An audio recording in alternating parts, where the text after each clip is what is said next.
Hello, students. Let us continue reading the chapter which we learned yesterday, Report Card of the Mahatma. So, yesterday we finished the first page. Today we are going to read the second page. So, in the first page, what we read that what kind of student was Mahatma Gandhi in his fifth or third, fourth, fifth classes and his high school, and how much, what was his marks in the matriculation examination. See, I will show you. English 89 out of 200, Gujarati 45.5 out of 100, mathematics 56 out of 175, and general knowledge 54 out of 150. So these were his marks which he scored in his matriculation examination. So let us start the second page today. In his own words, English became the medium of instruction in most subjects from the fourth standard. I found myself completely at sea. So what he told that he is now recollecting his memories. In his own words means he himself said that English became, he is a quoted sentence, that means he said these words, English became the medium of instruction in most subjects from the fourth standard. I found myself completely at sea. So you know that India was colonized by the Britishers, so in many of the schools they were teaching English as their main language. So what happened in this all the schools after he was in fourth standard, the medium of instruction, like in our school, many of the teachers teach you in English language, like that in that times also in some schools English was made compulsory. So from the fourth standard, English became the medium of instruction. Okay, the teachers used to speak in English. And what happened? Gandhiji found completely at sea. Now, what is the meaning of completely at sea? Completely at sea means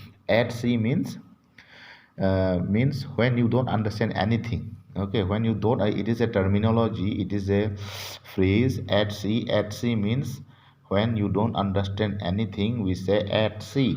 So I found myself completely at sea when English was introduced as a medium of instruction.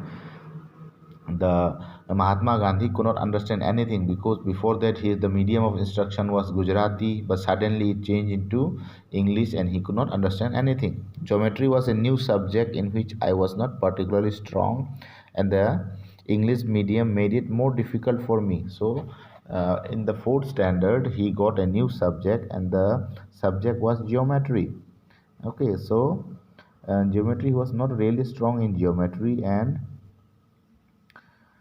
the medium of the teaching, the English language of teaching, made it more hard. And in his mother tongue, in Gujarati, it would have been little easier. But when the teacher taught him geometry, which was hard subject for him, and again it was taught in English, it became very hard for him. The teacher taught the subject very well, but I could not follow him. He never blamed the teacher that he could not understand. He said that actually the Mahatma Gandhi said that the teacher taught very well, but he could not understand what the teacher was teaching, because the teacher was teaching in English language and he was not able to understand it. Often I would lose heart and think of going back to the third standard.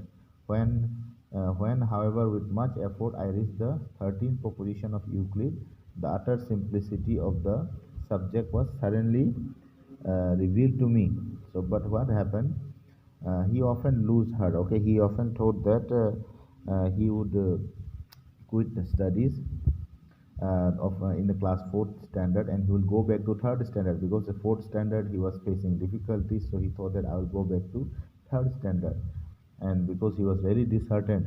Okay, but what happened? By lot of hard work and by lot of effort, when he understood it. Okay, he reached the 13th proposition of Euclid. So what is Euclid? Who is Euclid? 13th proposition, Euclid. Euclid is where Euclid, a famous Greek mathematician who wrote his treatise on geometry around 300 BC. The 13th proposition makes the geometrical correlation between a pyramid and a sphere. So it is a geometrical term. So at the when Mahatma Gandhi reached the 13th proposition of Euclid. So Euclid is a Greek mathematician who was a very famous mathematician, and he mm, wrote many famous and many useful tips and tricks on geometry. He proposed in around 300 BC, okay, 300 before Christ, he wrote treatise on geometry. Okay, he wrote some rules and functions on geometry. So when Mahatma Gandhi reached that chapter, it became a little easier for him. The utter simplicity of the subject was suddenly revealed to me, and suddenly he realized that geometry was very easy subject, because when he understand the basic things, he understood that the subject is very easy. A subject which only required pure and simple use of one's reasoning power and could not be difficult. He understand that this subject, uh, geometry, completely requires reasoning power. Reasoning power means the capability of our brain to think. Okay, just to think and assume. Okay, just to work your brain, not learning anything by heart, not memorizing anything. Just you have to use your brain power. You have to think more. How, and why. These two questions were very important in geometry. So the reasoning means how and why. What is the reason and why it came like this? So these two things were very important. So the reasoning powers could not. He thought that if I have brain, if I can think, then why is the subject hard? It should not be hard. So he started thinking more, and slowly the subject became more easy for him. Ever that time, ever that time, geometry has been both easy and interesting for me. Since then, geometry subject became very easy for him. Okay, since then, it became interesting to him. So once you find something easy, it becomes interesting to you. Sanskrit proved a harder task in geometry. Sanskrit proved a harder task. In geometry, there was nothing to memorize. Where in Sanskrit, I thought everything had to be learned by heart. So now he faced another subject which was harder. Okay, first he thought that geometry was very hard, but since he now realized that geometry was only to use your brain and the reasoning powers, why this answer has came like this, why that answer has came like this. That means what? You have to use your reasoning power, brain power. So later, slowly, geometry became easy for him, because as I already told you, in geometry you don't have to memorize anything, you don't have to by heart anything. But what happened in Sanskrit? Sanskrit now proved to be a harder task, because in geometry there was nothing to memorize. In geometry you did not have to memorize anything. You did not have to learn anything by heart. Whereas in Sanskrit he thought he have everything to be taken had to be learned by heart. In Sanskrit you have to learn everything by heart. Okay, so this was the difference between geometry and Sanskrit. Did the frail and agile Gandhiji enjoy physical education and sports? In the higher classes, the headmaster of his school had made gymnastic and cricket compulsory for the boys, but he did not like the both. So, as his physical attribute, Mahatma Gandhi was not a strong and stout body built man. He was just a frail and agile. Frail and agile means frail and agile. See what is the meaning of frail and agile? Frail means not strongly built, made or built. Agile means active, able to move easily and quickly. So he was frail. He was frail means he was weak, he was thin, he was not so strong, but he was agile. But it was not that he was lazy. Okay, he was not lazy at all. He was very agile. Agile means a man who is quick in his movement. Okay, swift and quick in his movement. So he was weak and thin, but he was quite quick.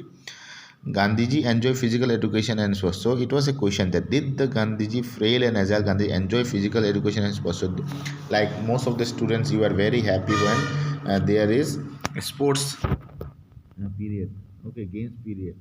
Many of you are happy, but sometimes in your class you find one or two students who are not so much interested in sports. Gandhiji was also a such kind of student. Okay, he was never interested in games and sports. In the higher classes, okay, the headmaster of the school had made gymnastics and cricket compulsory for the boys. So in the cricket, as you know, it is the national sport of England. Okay, so they introduced, they are the founder of cricket. So they made cricket also compulsory in the school, and also gymnastics. Okay, these were for the physical exercise, and sports are very important for the children, so they made these two compulsory, okay, for the students. But Gandhiji disliked the both. He never liked gymnastics or cricket.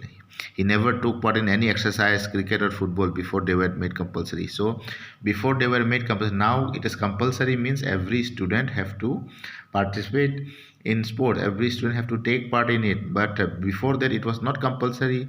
So before he reached the higher classes, he never played any cricket match, football match, or gymnastics or exercise. He never did anything. He was always uh, very far from these things. He never tried to attend these things.